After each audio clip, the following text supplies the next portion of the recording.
Assalamu alaikum students. Today our new chapter is going to start and the chapter name is fungi. Basically इस chapter में हमने fungus के बारे में study करना है. So first of all ये कि जी fungi क्या होती है. So fungi या फिर फंगस का दूसरा नेम जो है वो थैलोफाइट्स होता है. थैलोफाइट्स जो है वो थैलस से निकला है. बेसिकली ये जो लफ्ज़ है थैलस, ये हम किसी ऐसी चीज़ के लिए इस्तेमाल करते हैं जिसकी बॉडी के अंदर हमें प्रॉपर डिफ्रेंसीशन नज़र नहीं आ रही होती. जैसे कि अगर हम बात करते हैं किसी प्रॉपर प्लांट की, किसी ट्री की, तो हमें पता है कि जो एक दरख्त होता है उसकी शाखें हैं, उसकी जड़ें हैं, रूट, स्टेम्स, लीव्स, उसकी पूरी बॉडी के अंदर हमें प्रॉपर डिफ्रेंसीशन नज़र आ रही होती है कि ये रूट्स हैं, ये स्टेम हैं, लीव्स हैं. लेकिन फंजाई जो है ये ऐसा किंगडम है, एक ऐसा ग्रुप है हमारे पास जिसके अंदर हम प्रॉपर डिफ्रेंसीशन नहीं कर सकते. मतलब ये कि ऑल्दो फंजाई जो है वो प्लांट किंगडम से है. जब भी हम फंजाई की फंगस की बात करते हैं तो इसमें बहुत सारे ऐसे करैक्टर्स हैं जो कि प्लांट के साथ रिलेट करते हैं. यही वजह है कि हम कहीं ना कहीं इसको प्लांट किंगडम के साथ भी रिलेट करते हैं, बट ये कि अभी ये एक अलग किंगडम है, इंडिपेंडेंट किंगडम है. अगर हम इसका थोड़ा सा बैकग्राउंड में चले जाएं तो पहले जो है वो टू किंगडम क्लासिफिकेशन सिस्टम था. आपने मैट्रिक लेवल के ऊपर इसको स्टडी किया होगा, जिसमें बेसिकली हमने जो है वो थ्रू आउट द वर्ल्ड जितने भी माइक्रो ऑर्गेनिजम्स हैं या जितने भी ऑर्गेनिजम्स हैं, प्लांट्स हैं, उन सबको हमने दो डिवीजन्स में डिवाइड किया था. एक हमने किंगडम प्लांटी बनाया था और एक हमने जो है वो किंगडम एनिमेलिया बनाया था. डेफिनेटली एनिमेलिया के अंदर तमाम एनिमल्स आ जाएंगे और प्लांटी के अंदर तमाम प्लांट लाइक जितने भी ऑर्गेनिजम्स हैं वो आ जाएंगे. तो फर्स्ट ऑफ ऑल बहुत अगर हम इसकी प्रीवियस हिस्ट्री देखें तो फंजाई को हमने प्लांट्स कंसिडर किया हुआ था, बिकॉज हम समझते थे कि ये जो है वो इनकी नेचर कुछ प्लांट्स की तरह की है और इसमें कुछ स्पेसिफिक करैक्टर हैं जो कि प्लांट्स के साथ रिजेंबल करते हैं. सो दैट्स वाई हमने जो है ना फंजाई को किंगडम प्लांटी के अंदर क्लासीफाई कर दिया. But with the passage of time हमने नोटिस किया कि इसमें बहुत सारे करैक्टर्स हैं, बहुत सारी ऐसी चीज़ें हैं जो कि प्लांट जैसी नहीं हैं, प्लांट से डिफ्रेंशिएट करते हैं. फिर बाद में हमने क्या किया, इसको एक अलग किंगडम के अंदर जो है वो डिस्ट्रीब्यूट कर दिया और अब जो है किंगडम फंजाई ये एक अलग किंगडम जो है वो कंसिडर होता है. और अब जो है वो हम बेसिकली 5 किंगडम क्लासिफिकेशन सिस्टम के ऊपर बेस करते हैं. ठीक है, जो कि किंगडम्स के अंदर मोनेरा है, प्रोटिस्टा है, फंजाई, प्लांटी एंड एनिमेलिया. तो बेसिकली फंजाई जो है वो एक अलग किंगडम अब बन चुका है. तो फंजाई का दूसरा नाम जो है वो थैलोफाइट्स है, जिसकी वजह यही है कि इसको हम थैलस लाइक बॉडी की वजह से ये क्लासीफाई करते हैं. क्योंकि जब भी हम किसी फंजाई की तरफ देखते हैं, किसी फंगस की तरफ या इसी से रिलेटेड जितने भी इसके मेंबर्स हैं, जिसमें मशरूम्स आ जाती है, यीस्ट, मोल्ड, स्पोर्स, तो हम प्रॉपर उसमें कोई डिफ्रेंशिएशन नहीं कर पाते कि इसके लीव्स कहाँ हैं, इसकी स्टेम कहाँ है, रूट कहाँ है. तो यही वजह है कि थैलोफाइट्स होने की वजह से इसे अब हमने एक इंडिपेंडेंट किंगडम बना दिया. ऑल्दो अगर हम बात करें तो अभी हमारे पास जो है वो 90,000 फंगल स्पीशीज़ जो हैं वो डिस्कवर हो चुकी हैं. अगर हम थ्रू आउट द वर्ल्ड बात करें तो 1.5 मिलियन स्पीशीज़ हैं. अब 1.5 मिलियन स्पीशीज़ के अंदर हमने सिर्फ 90,000 स्पीशीज़ को अभी तक अच्छे से डिस्क्राइब किया है, जिनको आप अच्छे से स्टडी कर सकते हैं, जिनके करैक्टर्स, जिनके ग्रुप्स हमने बहुत अच्छे से जो है वो क्लासीफाई कर लिए हैं. बाकी जो रिमेनिंग स्पीशीज़ हैं वो स्टिल अभी तक अनक्लासीफाइड हैं, अनडिस्क्रिप्टेड हैं. तो through out the world 1.5 species हमारे पास मौजूद हैं, लेकिन उसमें सिर्फ 90,000 स्पीशीज़ ही ऐसी हैं जिनको हमने क्लासीफाई किया है और उसकी डिस्क्रिप्शन हमारे पास अवेलेबल है. अब ये कि अगर हम बात करें डिवीजन्स ऑफ फंजाई की, तो यहाँ आपकी बुक में जो है वो मेजर 4 डिवीजन्स की बात की हुई है. जो फंजाई है उसको वैसे बेसिकली दो चीज़ों में जो है ना वो कैटेगराइज किया जाता है. एक होती है लोअर फंजाई और एक होती है higher fungi.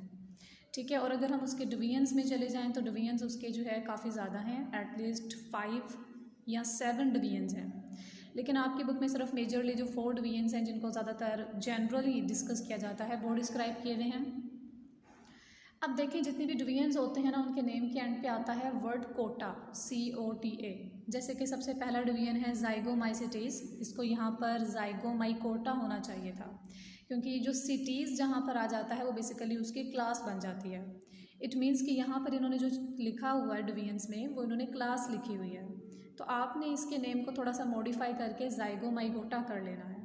The first one is Zygomycota, the second one is Ascomycota, the third one is Basidiomycota and the fourth one is Chydritiomycota. यानी कि ये 4 इसके डिवीजन्स हैं जो आपकी बुक के अंदर एक्सप्लेन किए हुए हैं. अभी जो फर्स्ट वन है ज़ाइगोमाइसिटीज़ या ज़ाइगोमाइकोटा, बेसिकली इसकी क्लास जो है वो ज़ाइगोमाइसिटीज़ है और ये कॉमनली बिल्कुल ऐसी है जैसे हमारे यहाँ पे ब्रेड होती है और ब्रेड के ऊपर फंगस लग जाता है। जैसे हम मार्केट से कोई ब्रेड लेकर आए और कुछ डेज़ के बाद हम देखते हैं कि उसके ऊपर जो वो फंगस ग्रो कर गया हुआ है, तो वो बेसिकली जो है वो ज़ाइगोमाइसिटीज़ में से बिलोंग करता है। इसके अलावा ज़ाइगोमाइसिटीज़ बहुत ही कॉमन मेंबर है। एग्जाम्पल के अंदर यहाँ पर इन्होंने राइजोपस साइलेनिफेई जो है इसकी एग्जाम्पल दी हुई है। तो ये बहुत कॉमन और ब्रेड मोल्ड इसका दूसरा नेम है क्योंकि ये ब्रेड के ऊपर ज़्यादा ग्रो करती है। इसके अलावा अगर हम इसकी हाइफी की बात कर लें तो हाइफीज़ जो हैं एक सेप्टेट हाइफी होती है और एक एसेप्टेट हाइफी होती है। हाइफी बेसिकली होती क्या है, जैसे हमारे यहाँ पे नॉर्मली प्लांट्स के अंदर रूट्स होती हैं, ठीक है। तो यहाँ पर अगर हम बात करेंगे फंजाई की, तो जो हाइफीज़ होती हैं वो चेन्स ऑफ सेल्स होती हैं। इसके सेल्स होते हैं ना जो, वो चेन्स की फॉर्म में या फिर ब्रांच्ड फॉर्म में अपने आप को रीअरेंज किए हुए होते हैं और उसे हम सिंपल कह रहे होते हैं कि ये हाइफी है। तो इसकी जो हाइफी होती है वो एसेप्टेट होती है। देन कम्स द एस्कोमाइसिटीज़ या एस्कोमाइकोटा। एस्कोमाइकोटा इसके डिवीजन का नाम है और इसकी क्लास का नेम जो है वो एस्कोमाइसिटीज़ है, ठीक है। और वो इसका नाम इसलिए रखा गया है क्योंकि इसका जो सेकंड नेम है वो है सैक फंजाई। सैक फंजाई इसलिए क्योंकि जो इसकी बॉडी है वो सैक लाइक, जैसे एक पाउच होता है, एक पाउच की तरह इसकी बॉडी होती है, इसीलिए इसका नेम जो है वो एस्कोमाइसिटीज़ रखा गया है। Then comes the basidiomycetes. इसके डिवीजन का नाम बेसिडियोमाइकोटा है और इसकी क्लास का नाम बेसिडियोमाइसिटीज़ है और इसका जो थर्ड नेम है वो क्लब फंजाई है, ठीक है, बिकॉज ऑफ इट्स शेप, क्योंकि इसकी शेप जो है वो क्लब शेप होती है, so that's why its name is called as club fungi. Then comes the chytridiomycetes. Chytridiomycetes जो है ना ये ट्रू फंजाई है, मतलब ये कि अभी तक हमने ये जो फंजाई के जितने भी पढ़ लिए, डिवीजन्स पढ़ लिए, इसमें जो ये वाली फंजाई है ये ट्रू फंजाई है क्योंकि इसके अंदर तमाम वो करैक्टर्स जो एक फंगस के अंदर होने चाहिए वो मौजूद हैं। तो इसीलिए इसका जो थर्ड नेम है वो इसे हम ट्रू फंजाई के नाम से कहते हैं।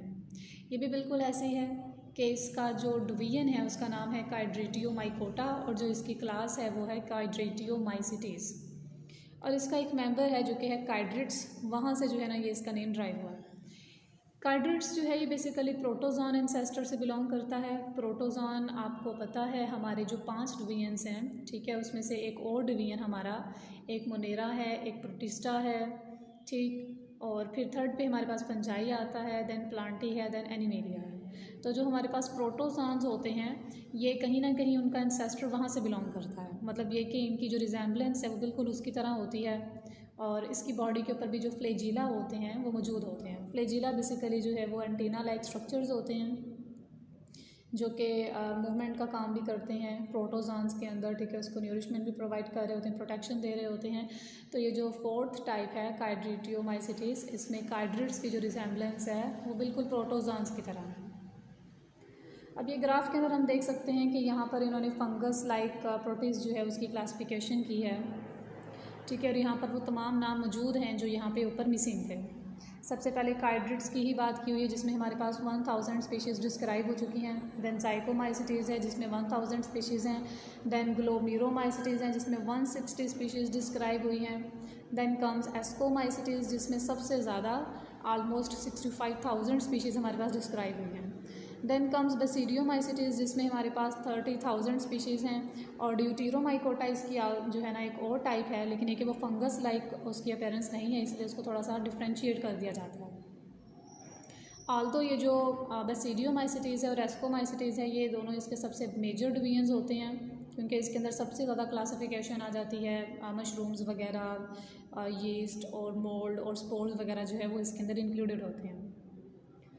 तो ये आज का हमारा टॉपिक था जिसमें हमने फंगस का इंट्रोडक्शन पढ़ा, ठीक है, और उसके बाद जो है हमने इसके 4 डिवीजन्स हैं। सिर्फ जनरल इन्फॉर्मेशन आपने लेनी है, इन डिटेल नहीं जाना, सिर्फ आपने यही देखना है कि ये इसके डिवीजन्स के नाम हैं, ये इसकी क्लासेस के नाम हैं और साथ में आपने एक एक एग्जाम्पल कर लेनी है। ज़्यादा डिटेल्ड स्टडी जो है ये हमारी नहीं है। So that's all about for today. बाकी जो है हम हैबिटेट वगैरह नेक्स्ट लेक्चर में डिस्कस करेंगे। ओके जी, अल्लाह हाफिज़।